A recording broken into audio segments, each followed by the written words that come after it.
Ben Suriyeliyim. Çocukluğumdan beri ben çocukken ben bilmiyordum Türkiye'yi. Savaştan dolayı Türkiye'ye gelmişiz. 12 sene oldu Türkiye'deyiz, yaşıyoruz. Allah'a şükür okuma yazma öğrendik. Yani yaşımızı buraya büyüttük. Şu anda da Suriye'de de Esad'ı kaldırmışlar, Esad gitmiş. Biz Allah'a şükür savaş bitti. Suriye'ye gitmek düşünüyoruz. Suriye'ye gideceğiz Halep'e. Evlerimiz var, tarlamız var. Her şeyimiz var hocam oradan. Allah'ın izniyle döneceğiz. Abi ben Suriyeliyim, Halep'ten. 13 senedir Batman'dayım. Esad kaçtı. Artık Suriye özgürleşti Suriye. Çok mutluyuz abi. Evlerimiz var, iş yerlerimiz var.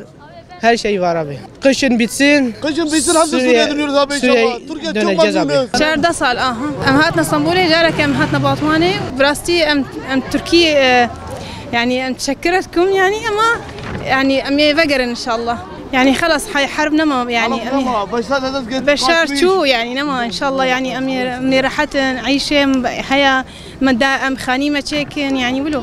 Ben burada 5 sene kaldım Türkiye. Deri zor geldi. Ama şu anda freedom var mı? İstiklal, hürriyet verdim. Teşekkür ederim Türkiye, memnun oldum. Şu anda rahattır. Şu anda savaş bitti. İnşallah gideceğim.